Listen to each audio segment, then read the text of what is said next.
이른 새벽 깜깜합니다. 결의에 찬 군인들이 낮은 포복으로 조용히 전진합니다. 일본군이 습격을 시도하는 중이죠. 하지만 죽음을 앞둔 누구나 그러하듯이 병사들은 두렵습니다. 설마 새벽에 뭔 일 있겠어? 밤새 근무에 피곤하군요. 미군들이죠. 모닝커피를 마셔봅니다. 미군이 방심한 틈을 타 갑자기 공격이 시작되고 미군은 기겁합니다. 말로만 듣던 일본군의 반자의 돌격. 길을 쓰고 막는 미군.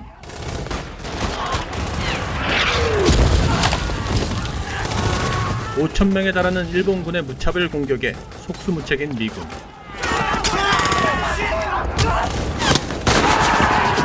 전멸위기입니다. 본부에 다급히 지원을 요청해보지만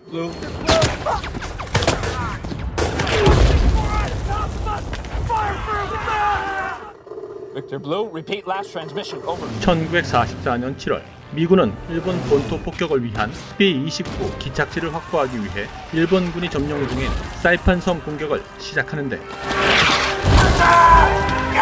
섬을 포위한 미군은 무려 16만 발에 달하는 포탄을 사이판에 퍼부었고 미군의 묻지마 포격으로 상당수의 일본군은 미군의 얼굴조차도 보지 못한 채 부상을 당하거나 전사했으며 살아남은 병사들도 시간이 흐르면서 보급이나 구호가 부실해진 탓에 일본군의 전투력은 개차반이 되어가고 있었죠. 이 정도면 괴멸됐겠지 하며 7만의 미군이 가볍게 상륙을 시도했죠. 그런데 무차별 폭격에도 일본군은 건재했고 이들이 최선을 다해 방어에 나서면서 닥돌하던 미군은 수천 명의 사상자가 발생하는 피해를 입게 되죠. 그렇다고 전쟁에 이긴 것은 아니죠.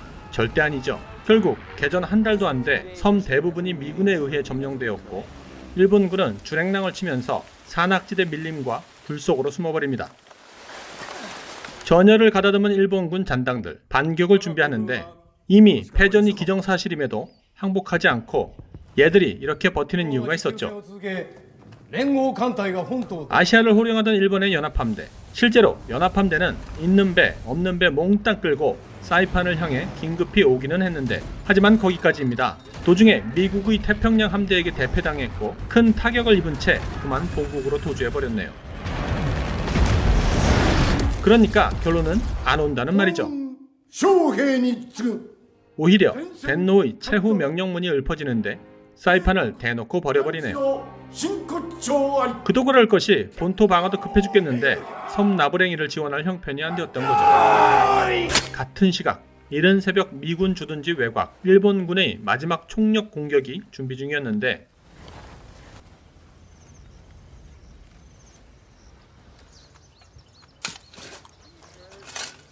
방심하던 미군 갑작스런 일본군의 공격에 깜놀합니다. 그동안 말로만 듣던 일본군의 반자의 돌격.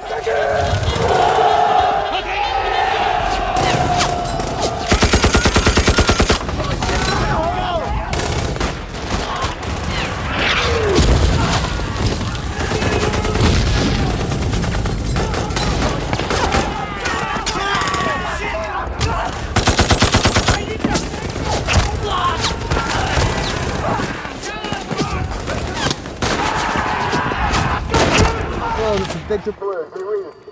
Victor Blue. Ready to goddamn jet!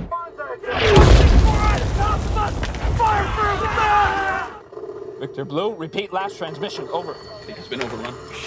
하지만 말이 좋아 반자의 공격이지 너 죽고 나 죽자는 자살 공격이죠. 5,000명에 달하는 일본군의 무차별 공격에 미군 전멸 위기인가요? 그럴 리가요. 미군의 피해가 적지는 않았지만 지금이 뭐 1차 대전도 아니고 소총과 칼 들고 닥돌하는 전투 방법이 2차 대전에서 통할 리가 없죠. 일본군의 반자의 돌격, 이기기 위한 것이 아니라 한 명의 미군이라도 더 죽이겠다고 덤빈 것이라면 전혀 효과를 못 본 것은 아니지만 결론적으로 이런 전술은 때로 자살한 것이나 다름없었고 너 죽고 나 죽자가 아니라 나만 죽게 되는 어리석은 짓이었죠. 심지어 영상에서는 돌격의 선두에 선 병사가 들고 있는 이것 죽창입니다. 그만큼 상황이 열악했던 일본이었습니다. 그런데 반자의 돌격 때 살아남은 장교가 있었으니 오바사카의 대위. 살아남은 병사들과 함께 밀림으로 도망치고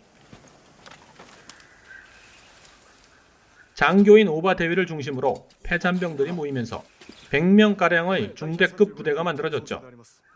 거기다 200명의 일본 민간인까지 합류하는데 이들은 패배를 인정하지 않았고 미군의 수색을 피해 이리저리 섬속을 옮겨다니면서 게릴라가 됩니다. 이렇듯 아직 잔당이 남았지만 연합군은 승리를 선언, 사이판은 미국 땅이 되었고 루이스 대위가 부임하는데 그는 일본에 2년 동안 유학했던 적이 있어 일본어에 능숙한 장교죠. Calling these cliffs the Banzai Cliffs. At least civilians are throwing themselves. 루이스로부터 보고를 받는 미 해병 연대장. 일본인들 정말 이상합니다. 할복 자살, 반자이 자살, 민간인들의 절벽 자살. 그들의 다양한 자살 방식 때문이죠. 도저히 이해가 안 갑니다. It seems that the Japanese military has told them. Well, by dying this way in front of their men, they're showing their men the way. 루이스, 더 이상의 전투는 의미가 없었기에 남은 잔당 처리 방법을 보고하는데 month, Captain. 항복을 받으려고 민가를 뒤져보고 Stay here, you. Spread out and finish clearing the area. 방송도 하고 日本の兵隊さん、今かけた歌は 삐라도 뿌려보지만 오바의 게릴라들 루이스의 생각만큼 그리 호락호락하지 않았죠. 오히려 게릴라의 공격을 받고 미군 사상자가 발생하는데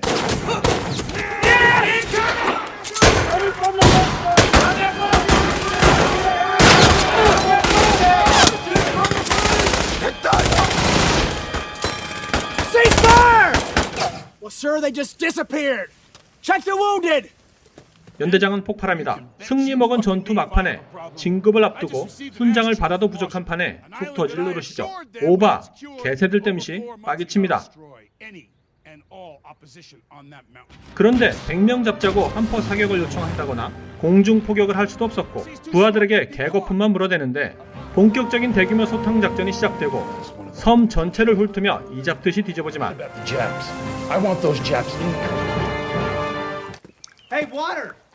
오히려 수색 중에 게릴라들이 설치한 부비 트랩으로 인해 전사자가 발생하고 게릴라들의 습격까지 받으면서 또 전사자가 발생하는데 그렇게 약 올리고 오바 일당들은 더 깊은 밀림 속으로 숨어버렸죠.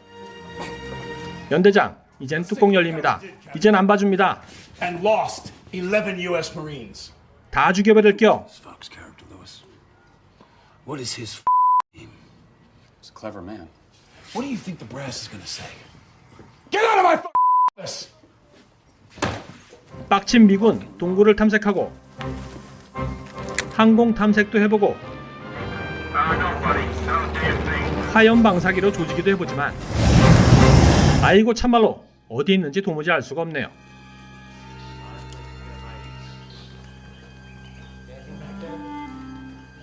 그런데 대담하게도 미군 기지를 습격, 식량과 의약품을 탈취하는 사건이 터지죠.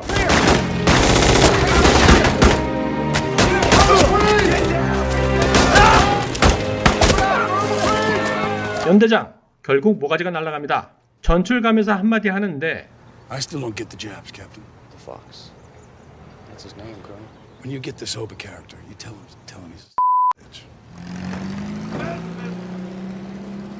원래 가면 또 오는 법이죠. 신임 연대장이 부임하고 루이스 대위는 상황을 보고하는데 And what would you do differently?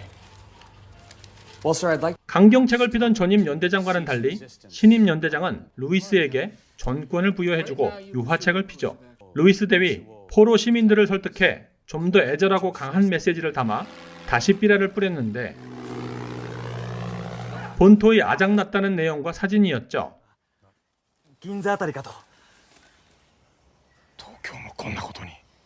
아마도 대략 이런 사진이 아니었을까 합니다. 병사들은 동요합니다.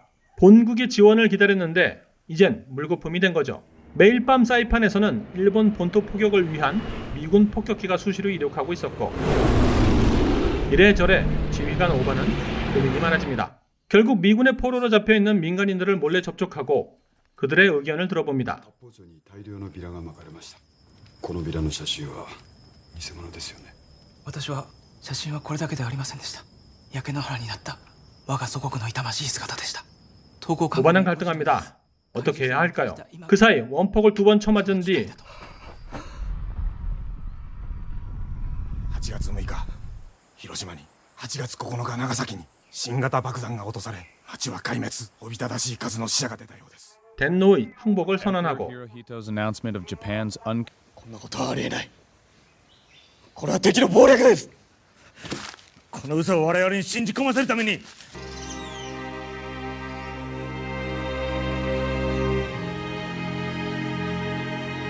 결국 오바와 그의 병사들은 중대 결심을 해야 했는데 あなたたちは一生懸命戦った。 실화를 기반으로 만들어진 소설을 각색한 영화입니다. 당시 사이판은 일본의 절대 핵심 기지로 대규모 방어전을 장기간 펼칠 수 있었을 만큼 견고한 곳이었죠. 일본은 미군이 사이판을 공격할 것이라고 예상했었고 전력을 최대한 보강하면서 전쟁에 대비했지만 그러면 뭐합니까? 상대는 천조국 아닙니까? 폭탄을 쓸어 붓는데 장사 없습니다. 먹어야 싸우죠. 무기가 있어야 싸울 거 아니겠습니까? 다친 병사는 뭘로 치료하나요? 결국 실제는 잽이 안 되는 전투로 한 달 만에 끝나버렸죠. 주인공 오바, 신출 김올해, 미군으로부터 여우라 불리웠던 일본 장교죠. 그는 실존 인물입니다. 게릴라 전술로 100명의 군인과 200명의 민간인들을 지휘했으며 무려 16개월을 밀림 속에서 버티다 미군에 항복했죠.